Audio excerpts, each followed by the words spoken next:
Sir Gawain and the Green Knight. This adaptation is by Selina Hastings. It was Christmas, and King Arthur and his knights of the Round Table were at Camelot.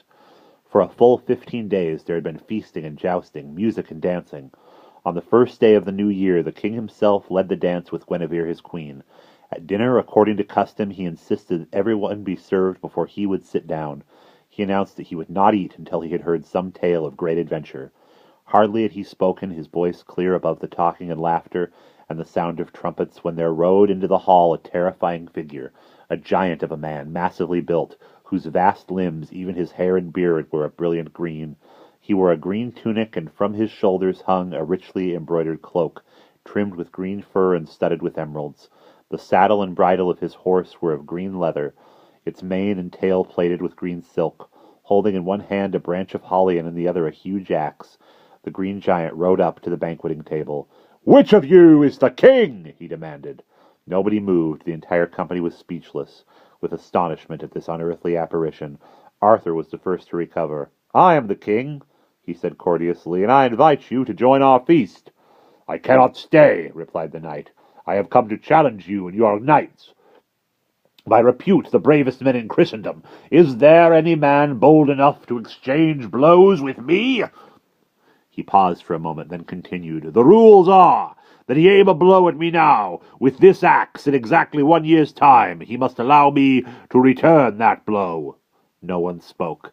The knight looked around surprised. "What?" he exclaimed. "Are these the famous knights of the Round Table, and not one of you dares give me an answer?" Arthur, stung by the contempt in the stranger's voice, leapt to his feet. "The game you propose is foolish," he said, "but I will take you on. Give me your axe." Then Gawain, the youngest of the knights, stood up. "Sire, please, let me take up this challenge. I have not yet had a chance to prove myself. I beg you to grant me this favour." "Noble Gawain," replied Arthur, "take the axe. Strike your blow boldly." "A noble opponent indeed!" exclaimed the Green Knight, dismounting from his horse. "Sir Gawain, you must swear that in exactly 1 year and a day you will seek me out and allow me to return your blow."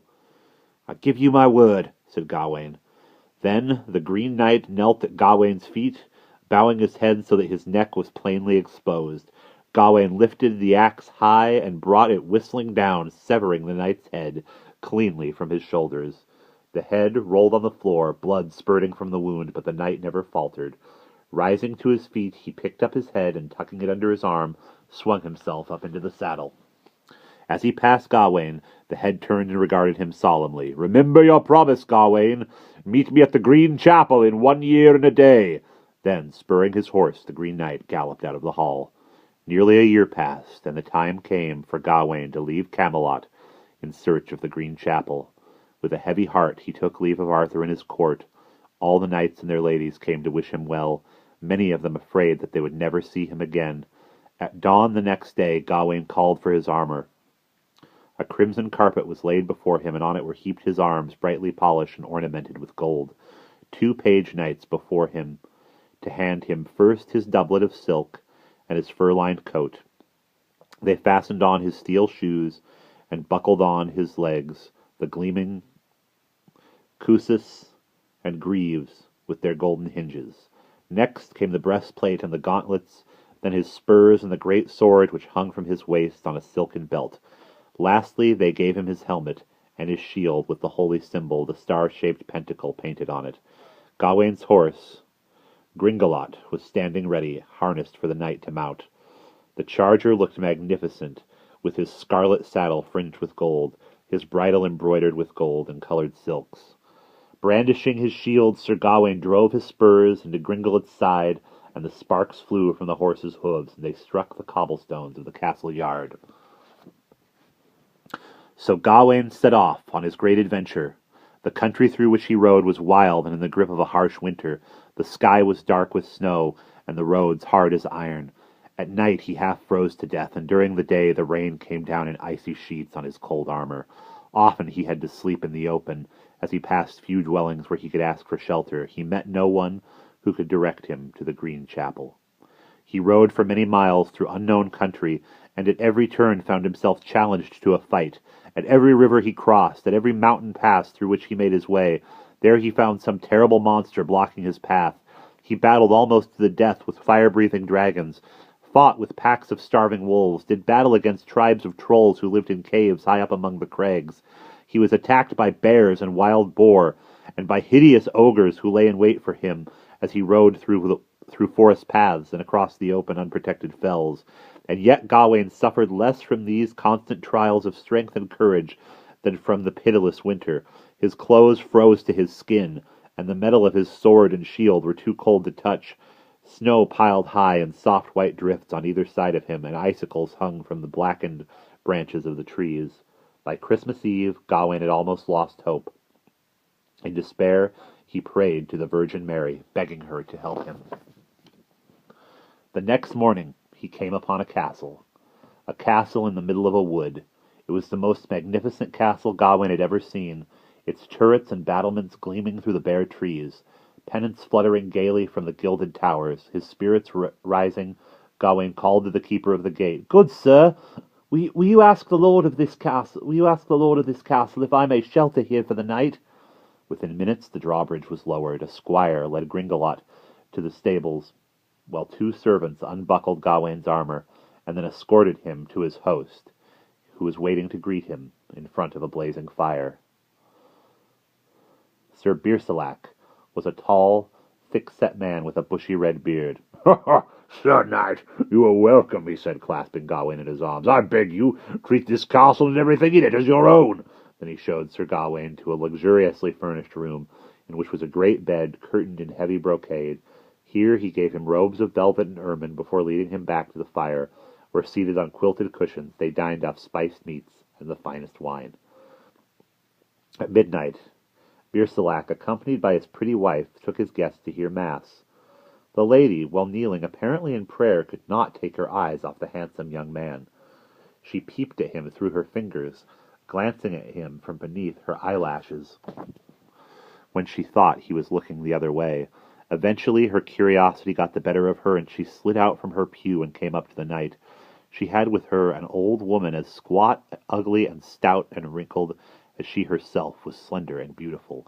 Gawain bowed politely to the older woman, then gazed in rapture at her lovely companion, marveling at her clear skin and brilliant coloring, her graceful figure and perfect features.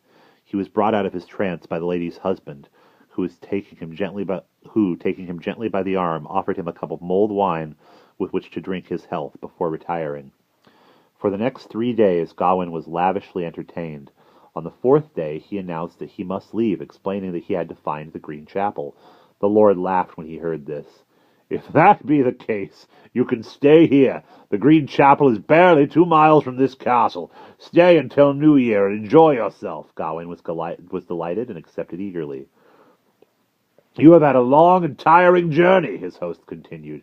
"It is important that you rest to prepare for your forthcoming ordeal.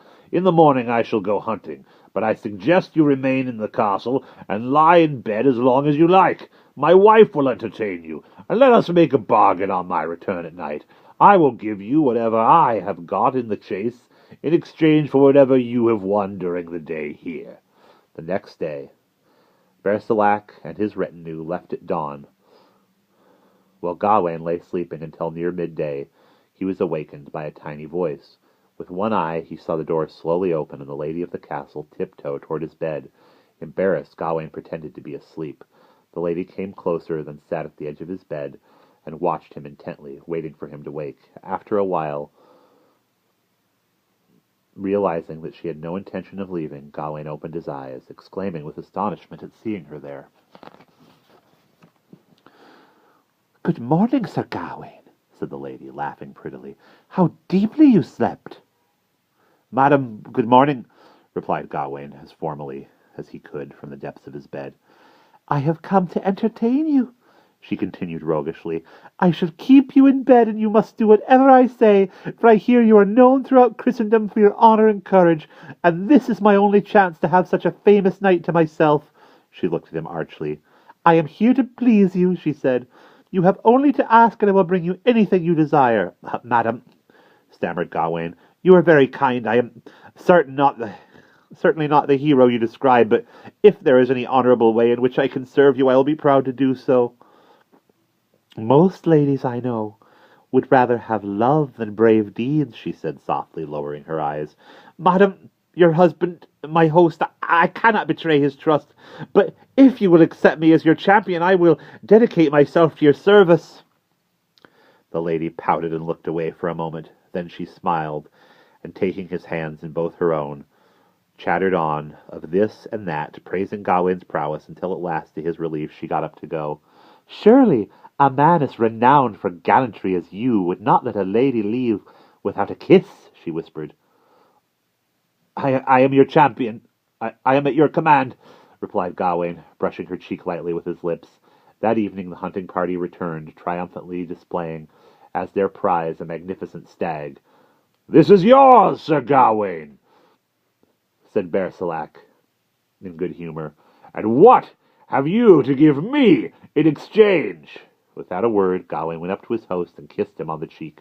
The two men laughed and slapped each other on the back, and arm in arm went in to dinner.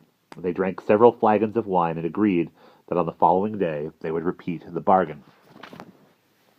So the next morning, as on the one before, the lord of the castle left early for the hunt, and his lady came to Gawain's bedroom. Again she sat down on the bed. Well, Sir Gawain, have you already forgotten what passed between us yesterday?